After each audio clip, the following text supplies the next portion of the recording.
Before the age of heroes, before the gleaming cities of Athens and Sparta, before history itself had learned to write its own name, there was the age of gods and titans.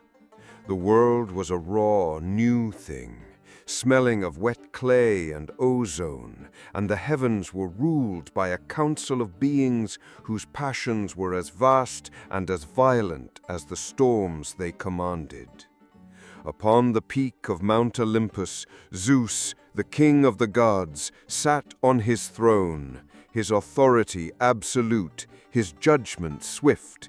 He had won his crown through a brutal war against his father, Cronus, and the Titans, and he guarded his power with a jealous and unforgiving heart. In this primordial world lived two brothers, Titans who had wisely sided with Zeus in the great war. Their names were Prometheus, which means forethought, and Epimetheus, which means afterthought. Prometheus was the clever one, his mind always racing ahead, seeing the consequences of every action before it was taken. Epimetheus, his dear but foolish brother, was his opposite, acting on impulse and only understanding the results of his deeds when it was far too late. To these two brothers, Zeus gave a monumental task: to populate the earth with living creatures and bestow upon them the gifts they would need to survive. Epimetheus, in his eagerness, begged to take on the task himself. "Let me, brother," he exclaimed. "I will give each creature its proper due, a perfect balance of gifts to make the world a masterpiece." Prometheus, with a sigh of foreboding, agreed. He knew his brother's nature, but he loved him. So Epimetheus set to work. With joyous abandon, he sculpted creatures from the earth's clay. To the lion he gave strength and claws like daggers. To the eagle he gave wings to master the sky and eyes that could see a mouse from a mile away. He gave the turtle a shell for a home, the deer speed for escape, and the bear a thick coat of fur for the winter's cold. He was an artist lost in his creation, handing out gifts of speed, strength, courage, and cunning with a lavish and thoughtless hand. Finally, when every beast, bird, and fish had been given its due, he came to his final creation. It was a creature made in the image of the gods themselves, standing upright, with limbs more suited for skill than for speed, and a face turned towards the stars. This was man. But as Epimetheus reached into his bag of divine gifts, he found it empty. In his haste, he had given everything away. He had left humanity naked, weak, and defenseless, a pathetic afterthought in a world of powerful beasts. He had created a creature destined for extinction, a creature with the form of a god, but with none of the tools to survive. He wept at his failure, and it was into this scene of despair that Prometheus arrived. He looked upon the shivering, helpless humans, and his heart was filled not with pity, but with a fierce, protective love. He saw not a mistake, but a possibility. In their eyes he saw a glimmer of intelligence, a spark of potential that no other animal possessed. "Do not weep, brother," Prometheus said, his voice calm and resolute. "You have made their bodies. I shall now give them their souls." Prometheus, seeing the plight of his favorite creation, knew that they could not survive as they were. The nights were cold, and the great predators, the lions and wolves that Epimetheus had so generously gifted with strength, roamed the darkness.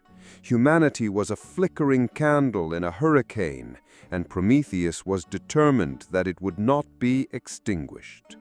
He went before the mighty Zeus on Olympus, his heart heavy, but his purpose firm.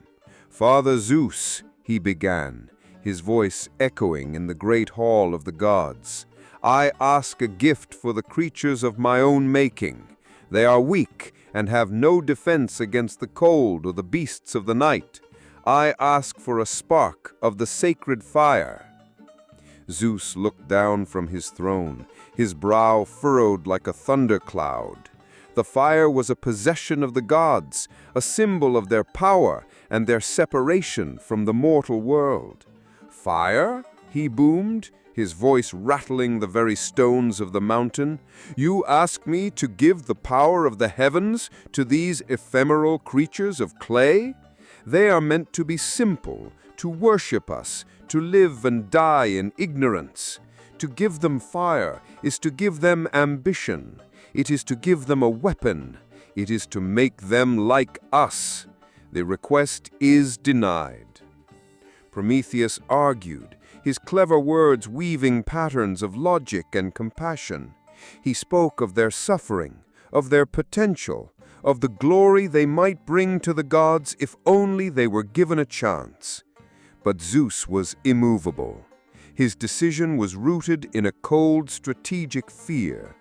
If humanity had fire, they could forge tools, build cities, create civilizations. They would cease to be mere playthings and might one day become rivals. Prometheus left Olympus, his spirit heavy with defiance. If the gods would not help humanity, then he would. His first act of rebellion was one of subtle cunning. He orchestrated the great trick at Mycenae, a feast where gods and men were to decide how a sacrificial ox should be divided between them. Prometheus butchered the animal and created two offerings. In one pile, he placed all the finest cuts of meat, but he hid them beneath the ox's unappetizing stomach and entrails. In the other pile, he placed all the bones and fat, but he disguised them under a glistening, inviting layer of white fat. He then presented the two offerings to Zeus. "Choose, great king," he said with a bow, "which portion you and the gods desire for all time." Zeus, seeing the rich-looking pile of fat and blinded by his own arrogance, chose the offering of bones. When he discovered the trick, his rage was immense. He had been made a fool in front of both gods and men. "You have your cleverness, son of Iapetus," Zeus roared, his voice cracking with thunder. "But for this insult, your precious mortals will pay the price. They have the meat, but they will eat it raw, for I will hide the fire away forever." In his fury, he extinguished every flame on earth, plunging humanity into a world of cold, darkness, and terror. Prometheus had won them the better part of the sacrifice, but at a terrible cost. He had not helped humanity. He had sealed their doom. The world without fire was a place of unending misery. Humanity huddled in caves, their teeth chattering in the biting wind, listening to the growls of predators they could not see in the starless nights. The food they ate was raw and tough, and sickness festered in their cold, damp shelters. Prometheus watched this suffering, and his heart ached. He knew he could not leave them in this state. He had to defy Zeus one last time, in the most audacious way imaginable. He would steal the fire back. He devised a plan that was as brilliant as it was suicidal. He knew he could not simply walk into the celestial smithy of Hephaestus, the god of the forge where the sacred fire burned. So he chose a more subtle approach. He found a giant fennel stalk, a plant whose dry, pithy interior could hold a smoldering coal for hours. Armed with this simple, hollow tube, he began the perilous journey back to Mount Olympus. He moved like a shadow, using his knowledge of the mountain's secret paths, avoiding the watchful eyes of the other gods. He reached the forge of Hephaestus, the air thick with the smell of hot metal and divine power. There, in the heart of the furnace, burned the fire of the gods, a living flame that was the source of all warmth and light in the universe. With a hand that did not tremble, Prometheus reached his fennel stalk into the sacred flame, catching a single glowing ember. He concealed the stalk within his robes and began the treacherous descent back to the mortal world. The journey was an agony of suspense. Every gust of wind threatened to extinguish the precious coal. Every stumble on the rocky path could mean failure. But he protected the ember as a father would protect his child, shielding it with his own body.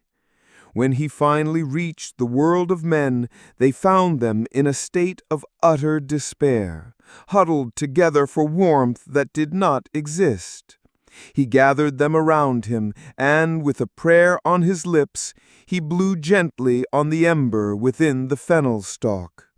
A tiny spark glowed, then another, and then with a soft whoosh, a small, brilliant flame bloomed in the darkness. The reaction of the humans was one of stunned, tearful reverence. They had never seen fire up close. They reached their hands out, tentatively at first, then with joyous cries, feeling its warmth chase away the cold that had been their constant companion. Prometheus taught them how to feed the flame with dry wood, how to keep it alive, how to use it. That night, for the first time, they were warm. They saw each other's faces clearly in the firelight, their fear replaced by a dawning sense of community. They cooked their meat, and the taste of it was a revelation, tender and savory. The fire became the heart of their world, a source of light, warmth, and safety. The predators of the night, who had hunted them with impunity, now feared the dancing flames and kept their distance. With fire, humanity began its slow climb towards civilization. They learned to bake clay into pottery, to melt ores into metal, to forge tools that would allow them to master their environment. Fire gave them the night. It gave them security. It gave them the power to shape their world. Prometheus had not just given them a gift. He had given them a future. He had made them masters of their own destiny.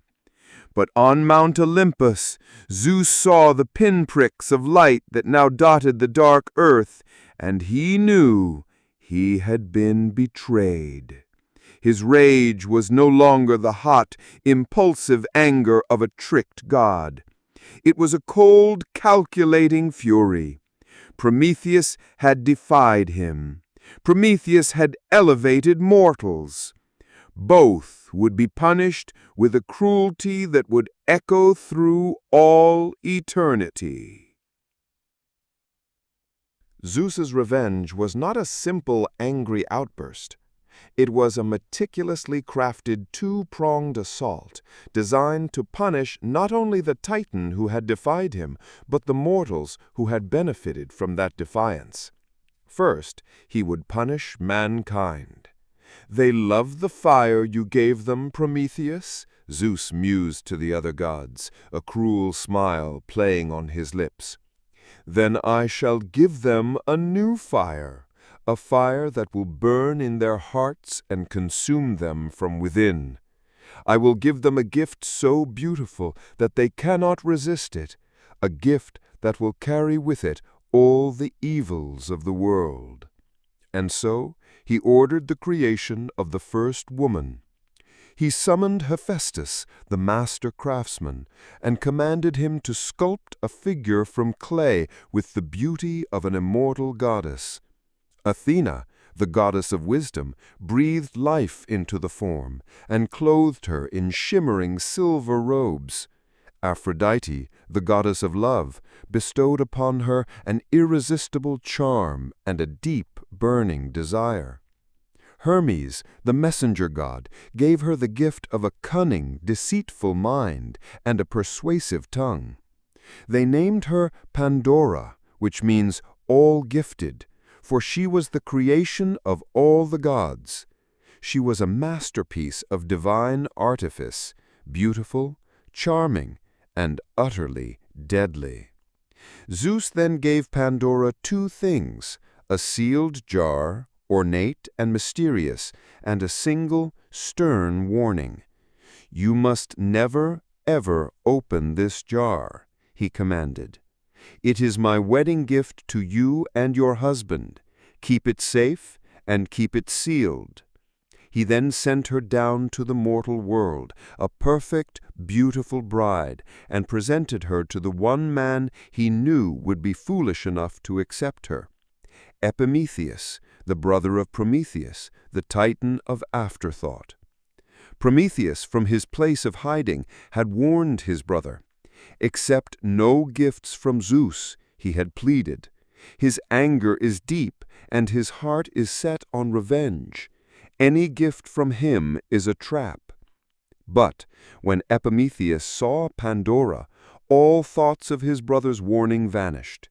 He was utterly captivated by her beauty and her charm. He welcomed her with open arms, took her as his wife, and accepted the sealed jar into his home. For a time they lived in happiness. The world of men was still an Eden. There was no sickness, no old age, no suffering, no hard labor. But the jar sat in the corner of their home, a constant, silent temptation. Pandora's curiosity, a gift from the gods themselves, began to gnaw at her. What could be inside? What treasure so great, or what secret so terrible, that it had to be kept sealed forever? She would circle the jar, running her fingers over its smooth, cool surface, her mind racing with possibilities. Epimetheus, in his thoughtless way, paid it no mind, but Pandora could think of nothing else. Finally, the temptation became too much to bear. When Epimetheus was away, she crept to the jar, her heart pounding. With trembling fingers, she lifted the heavy lid, just a crack, to peek inside. In that instant, a sound like 1,000 whispers, a dark, hissing cloud erupted from the jar. From it poured all the evils that Zeus had sealed within. Sickness, old age, misery, greed, war, envy, and all the other plagues of the human heart. They swarmed out into the world, invisible and malevolent, and began their work at once. Humanity, which had lived in blissful ignorance, was suddenly struck by disease, consumed by hatred, and burdened by endless toil. Pandora, in horror, slammed the lid shut, but it was too late. All the evils had escaped, all but one. As she wept over what she had done, she heard a tiny, fluttering sound from within the jar.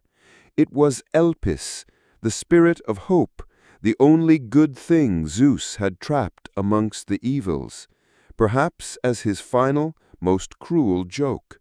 Pandora opened the jar one last time, and the fragile winged spirit of hope flew out into the now suffering world, a small, desperate comfort in an ocean of new misery.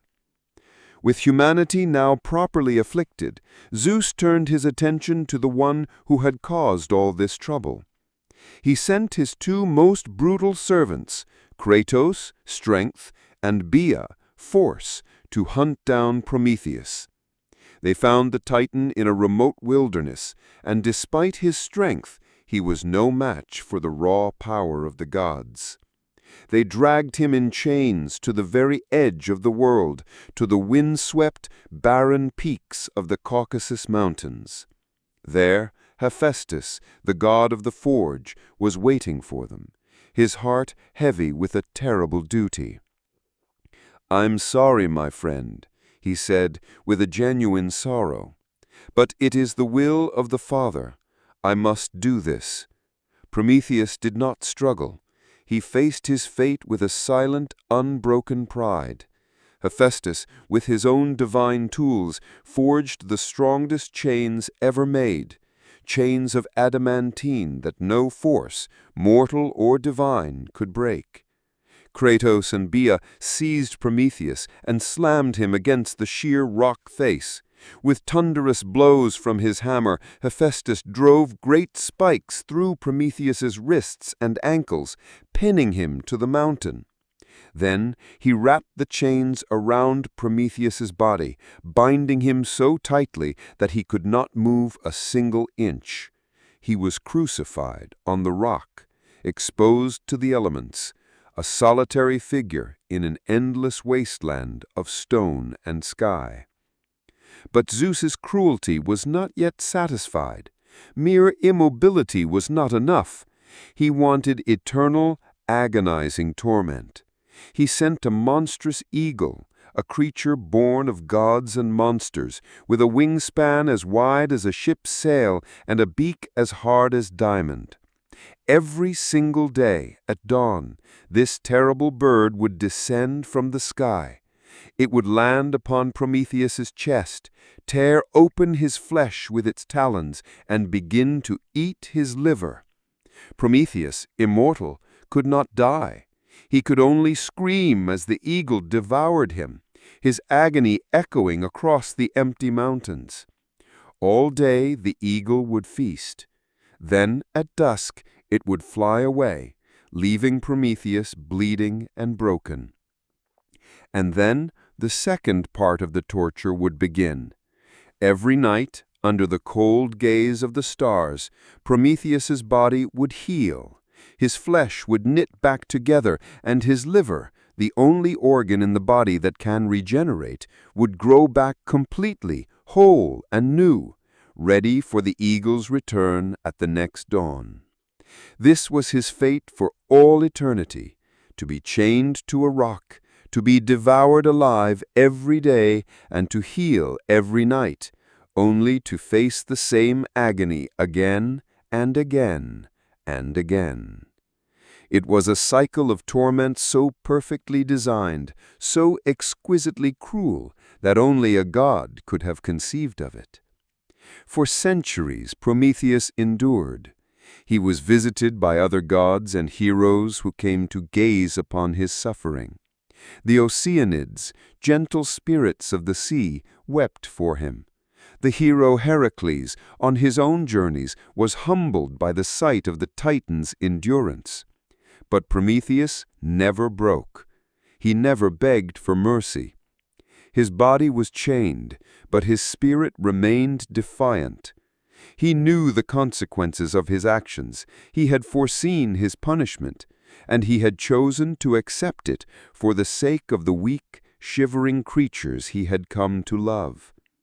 He hung there, a symbol of rebellion, of the eternal struggle against tyranny, his suffering a testament to the terrible price of bringing light into a dark world.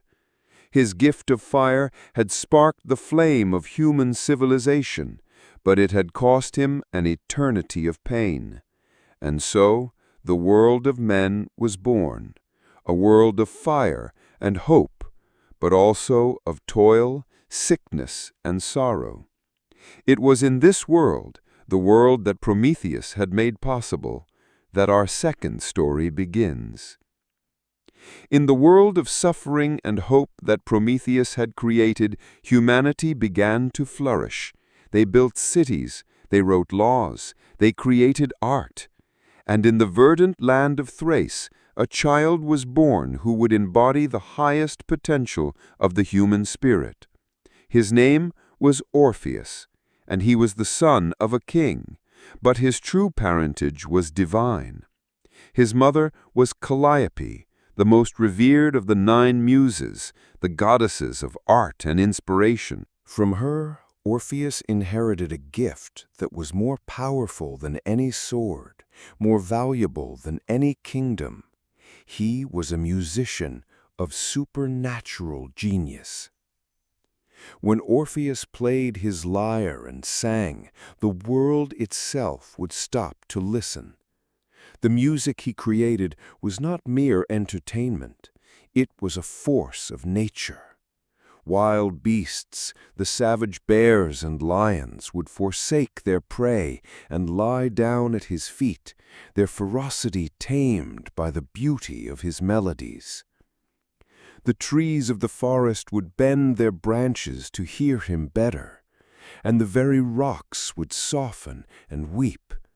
The rivers would slow their currents, and even the winds would hold their breath.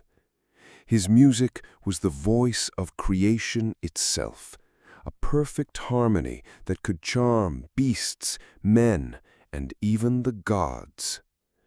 Orpheus grew into a man of gentle spirit and immense talent. His fame spread throughout the Greek world. He sailed with Jason and the Argonauts on their quest for the Golden Fleece, and it was his music that saved them on more than one occasion. When the Argonauts were lured by the deadly song of the sirens, whose melodies drove sailors to crash their ships upon the rocks, Orpheus simply took out his lyre. He played a song so powerful, so beautiful, that it drowned out the sirens' fatal tune and guided the ships safely past their island. But Orpheus's greatest adventure was not of quests or monsters. It was a story of the heart. He fell in love with a beautiful wood nymph named Eurydice. Their love was as perfect and as harmonious as Orpheus's music.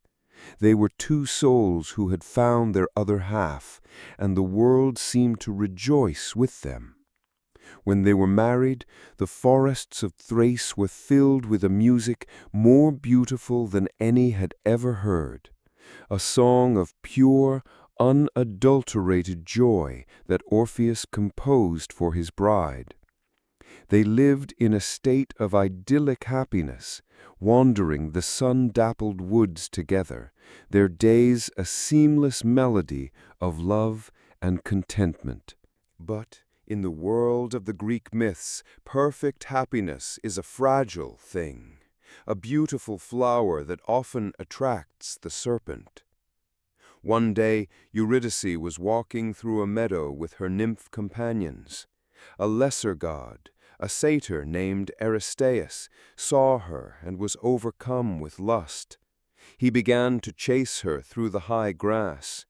Eurydice fled, her heart pounding with terror.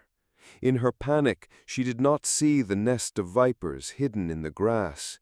She stepped on one, and the serpent struck, sinking its fangs into her delicate ankle. The poison was swift and deadly. She collapsed with a single, faint cry. By the time Orpheus, drawn by the panicked calls of the other nymphs, reached her side, she was already gone. Her spirit had departed, beginning its silent journey to the one place from which there is no return, the Underworld, the kingdom of the dead, ruled by the grim and unyielding god, Hades. The grief that seized Orpheus was absolute. It was a silence that swallowed the world. He smashed his lyre, the instrument of his joy, and his own voice, once the source of all beauty, was now choked with sobs. The forests of Thrace fell silent with him. The beasts, the trees, the rivers, they all seemed to mourn the loss of the world's most beautiful music. For months, Orpheus wandered like a ghost, his sorrow a heavy cloak that shut out the sun. But then, in the depths of his despair, a new idea, an idea born of love and madness, began to root. He would not accept this fate. He would do what no mortal had ever done before. He would journey into the underworld itself and bring his beloved Eurydice back from the dead. The journey to the underworld was a path not meant for the living. It was a descent into darkness, a passage across the boundaries of existence.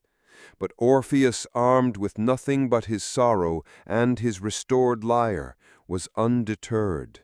He found the hidden entrance to the realm of the dead, a dark cavern at Tenarum, its mouth breathing a cold, lifeless air that smelled of damp earth and forgotten things. As he stepped across the threshold, the world of sunlight and color vanished, replaced by a monochrome landscape of shadows and silence. His first challenge was the river Styx, the black, oily river that separates the world of the living from the world of the dead. On its banks waited the souls of the unburied, wailing in an eternal limbo. And there too was Charon, the grim ferryman of the dead, his eyes like cold embers, and his job to carry souls across the river for the price of a coin. He took one look at Orpheus, a living, breathing man in his shadowy realm, and refused him passage. "My boat is for the dead, and the dead alone," Charon rasped, his voice like the grating of stones. "Turn back, mortal, before you become a permanent passenger." Orpheus did not argue. He did not plead. He simply lifted his lyre. The first notes he played were notes of pure sorrow, a melody that spoke of his lost love, of the light in Eurydice's hair, of the laughter that was now just a memory. The music flowed across the dark water, and a strange thing happened. The wailing shades on the bank fell silent, their eternal grief momentarily forgotten as they listened to a sorrow greater than their own. Charon, the ancient, unfeeling ferryman, paused, his hand on his pole. He had heard the cries of 1,000,000 souls, but he had never heard a sound like this. A single tear, the first in 1,000 years, traced a path through the grime on his cheek. Without a word, he motioned for Orpheus to board his skiff. The next guardian was even more formidable. On the far bank of the Styx stood Cerberus, the monstrous three-headed hound of Hades. His 3 sets of jaws dripped with poison, and his growl was the sound of an earthquake. His job was to prevent any soul from leaving the underworld, and to devour any living thing that dared to enter. As Orpheus stepped off the ferry, the 3 heads of Cerberus turned toward him, their eyes glowing with a malevolent fire. Again Orpheus played his lyre. This time the melody was not of sorrow, but of peace. It was a lullaby, a song of such gentle, hypnotic beauty that it could calm the most savage of hearts. The great beast's growls softened to a whine, then to a contented sigh. One by one, the 3 massive heads drooped, the 6 fiery eyes closed, and the guardian of hell collapsed into a deep, untroubled sleep. Orpheus stepped over the slumbering monster and continued his journey into the heart of darkness. He walked through the asphodel meadows, the endless gray fields where the ordinary dead wandered as listless, fluttering shades. He passed the fields of punishment, where he saw the great sinners of myth enduring their eternal torments. He saw Sisyphus, forever pushing his boulder up a hill, pause in his labor, his muscles slack as the music washed over him. He saw Tantalus, forever tormented by a thirst he could never quench, forget the water that receded from his lips, his attention captured by a beauty that was for a moment more compelling than his own suffering. Finally, he reached his destination, the obsidian palace of Hades, king of the underworld, and his queen, the beautiful and sorrowful Persephone.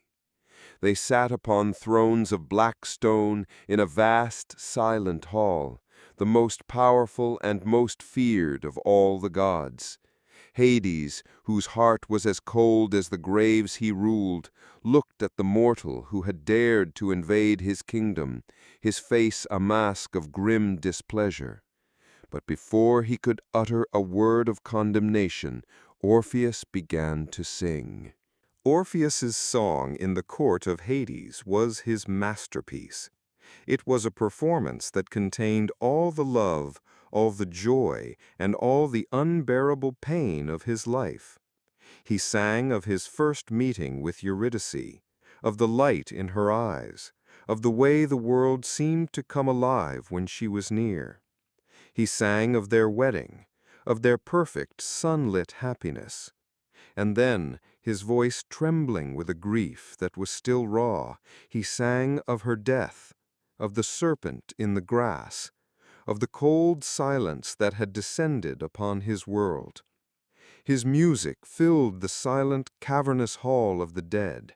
The melody, woven with threads of sorrow and devotion, was so powerful that it worked its magic even on the unfeeling residents of the underworld.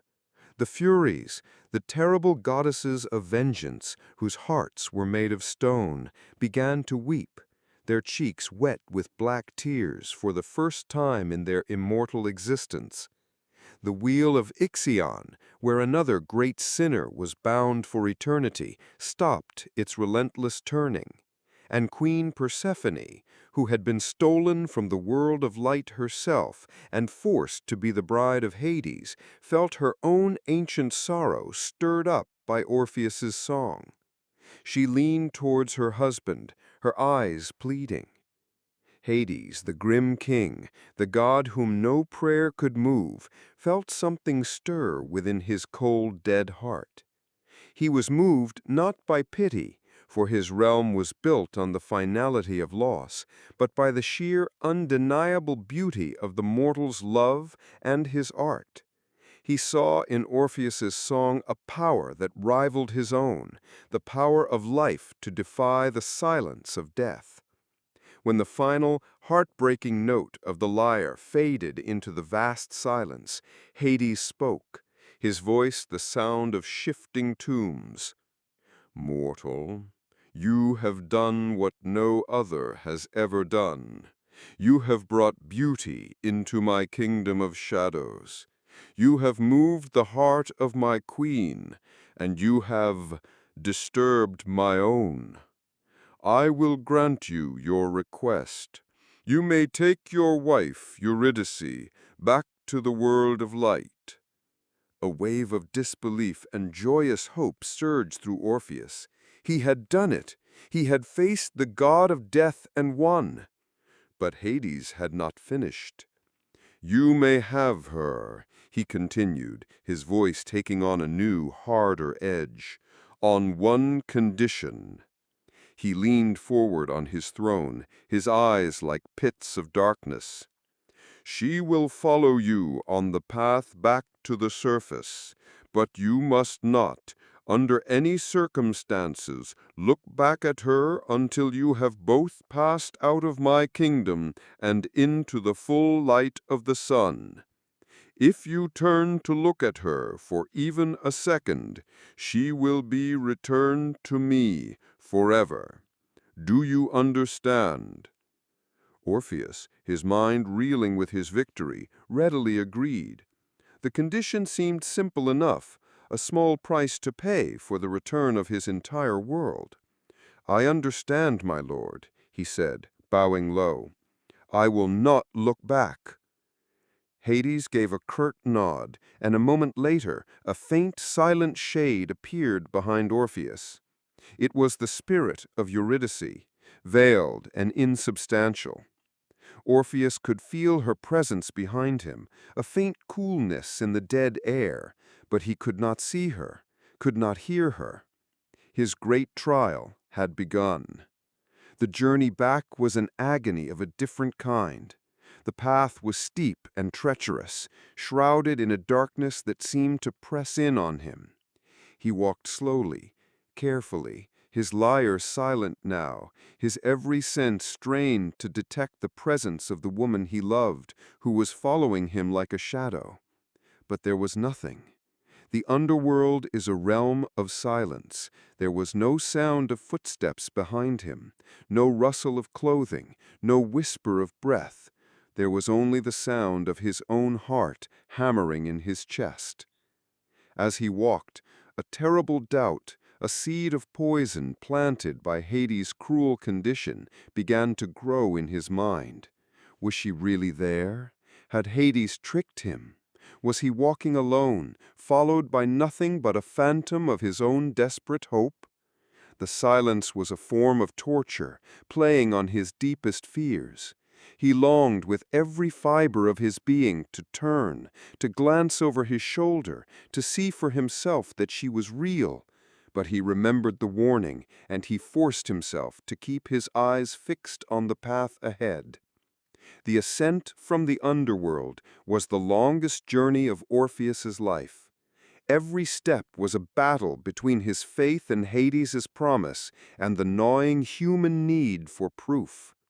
The darkness was absolute, a thick, palpable blackness that seemed to swallow all sound. He could not hear Eurydice's footsteps on the gravelly path. He could not feel her breath on his neck. The silence behind him was as profound and as terrifying as the silence of the grave itself. Was this Hades' true cruelty, to give him hope and then drive him mad with uncertainty? He began to torture himself with questions. Had she stumbled? Had she fallen behind? What if she, a delicate shade, could not keep up with his mortal pace?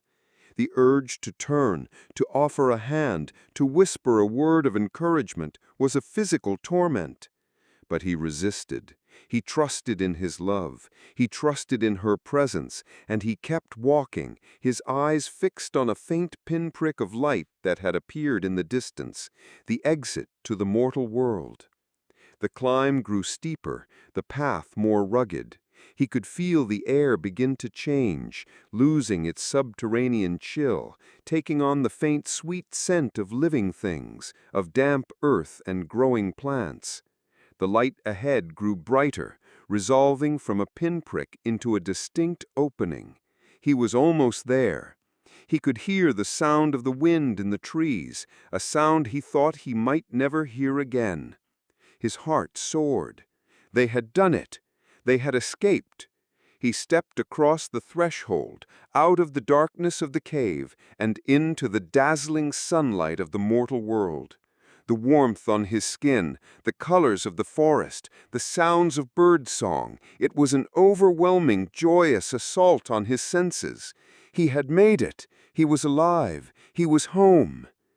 And then, in his moment of supreme triumph and relief, he made his fatal mistake.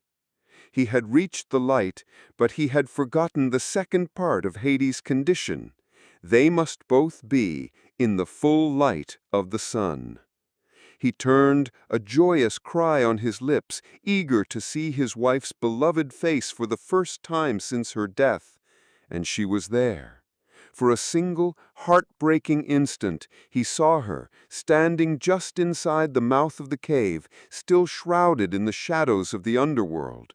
Her form was just beginning to regain its substance. Her eyes were just beginning to recognize him. He saw the love, the recognition, and the dawning horror on her face as she realized what he had done. He reached for her, but it was too late. As the sunlight touched the threshold of the cave, a dark, irresistible force began to pull her back into the depths. Her form grew faint, dissolving like smoke in the wind. She reached a ghostly hand towards him, and her voice, a faint, sorrowful whisper, drifted to him across the abyss. "Farewell," she breathed. And then she was gone. Orpheus stood, frozen, his hand outstretched to an empty space. He had lost her again, and this time it was worse. The first time it had been fate, a tragic accident. This time it was his own fault. His own doubt, his own human weakness had condemned her to an eternity in the shadows. He had been given a miracle, and he had destroyed it with a single impatient glance. He tried to re-enter the cave, to go back, to plead with Hades once more. But the way was barred. Charon would not let him on his ferry.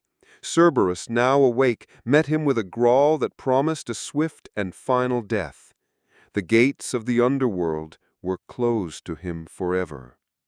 The grief that followed was a living death. Orpheus had lost Eurydice not once, but twice. His sorrow was no longer the passionate, creative force that had moved the gods. It was a hollow, empty despair. He returned to Thrace, a man broken. He forsook the company of all other people, wandering the wilderness alone, his only companions the beasts and the trees, who still remembered the beauty of his music. He would play his lyre, but the songs were no longer of joy or love. They were melodies of such profound, inconsolable loss that they made the very stones weep. He rejected the advances of all other women who were drawn to his beauty and his tragic fame. His heart was buried in the underworld with Eurydice, and he had no more love to give. This rejection, this complete withdrawal from the world of life and love would be his final undoing. Orpheus's grief became his identity. For 3 years he roamed the wilds of Thrace, a man who was alive but no longer part of the world of the living. His music, once a celebration of life, was now an endless lament for the dead. He became a figure of tragic romance, a living monument to a love that had defied death itself, only to be defeated by a moment of human frailty. But his steadfast devotion to his lost love, his rejection of all others, began to sow the seeds of a new and deadly resentment. The women of Thrace, the Maenads, were the wild, frenzied followers of Dionysus, the god of wine, ecstasy, and untamed nature. They were creatures of passion, and they were drawn to Orpheus's beauty and his fame. They brought him offerings, they declared their love for him. But he rejected them all, his heart sealed in the tomb of his memory. At first their advances were gentle, but as his rejections continued, their desire curdled into a furious, scornful rage. How dare this mortal, this singer of sad songs, reject them? How dare he value a ghost over the living, breathing passion they offered? Their anger, fueled by the ritual wine of their Dionysian rites, boiled over into a murderous frenzy. One day, as Orpheus sat by a river, playing a song of sorrow to the silent rocks, the Maenads descended upon him. They were a terrifying sight, their hair unbound, their faces flushed with wine and rage, armed with stones, branches, and the ceremonial staffs of their cult. "See the man who scorns us!" their leader screamed, and she hurled her staff at him. But the weapon, charmed by the beauty of his music, fell harmlessly at his feet. The other women began to throw stones and branches, but the same thing happened.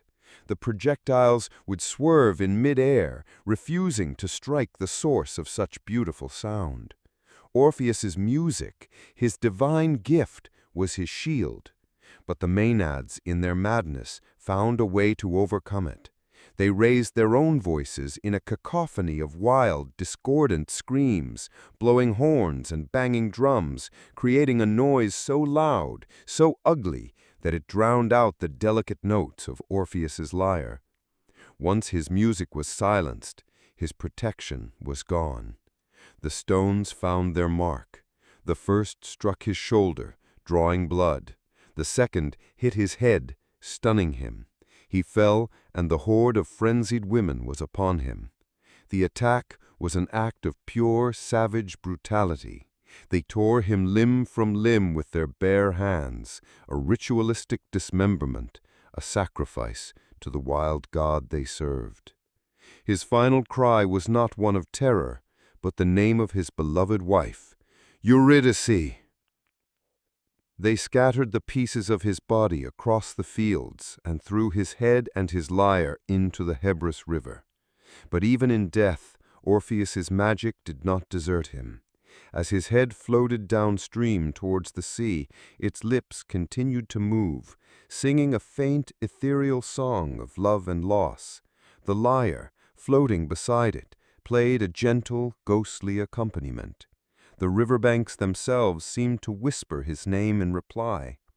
The Muses, his divine mother and her sisters, came down from Olympus to mourn their most gifted child. They gathered the scattered pieces of his body and buried them at the foot of Mount Olympus. It was said that the nightingales in that place sang more sweetly than anywhere else in the world. His head and lyre eventually floated across the sea to the island of Lesbos, which became a center for poetry and music, a place where his legacy lived on. His shade, his spirit finally descended to the underworld, and there, in the gray, silent fields, he was reunited with his beloved Eurydice. This time, there were no conditions, no tests of faith. They could walk together freely, and Orpheus could look back at his wife as much as he wished, his long, tragic journey finally at an end. And so the two great rebels of Greek mythology met their tragic fates. Prometheus, who defied the gods for all of humanity, was chained to a rock in eternal torment. Orpheus, who defied the god of death for one woman, was torn apart by the very passions he had once sought to tame with his music. Their stories, though different in scale, share a profound and timeless theme. They are stories of the courage to challenge the unchangeable order of things, the tyranny of the gods, the finality of death. They are stories of the immense power of the human spirit, the power of intellect and compassion in Prometheus, the power of art and love in Orpheus. But they are also cautionary tales. They remind us that such defiance comes at a terrible cost. The world is governed by laws both natural and divine that cannot be broken without consequence. Prometheus brought fire to mankind, but with it came Pandora's jar of evils. Orpheus's love was strong enough to open the gates of hell, but his human doubt was enough to close them again forever. Their legacies are a testament to the beautiful, painful, and ultimately tragic nature of the human condition. They are symbols of our greatest aspirations and our most profound sorrows. They teach us that to be human is to strive, to love, to create, and to rebel, even when we know that suffering and loss are the inevitable price of that glorious, doomed struggle.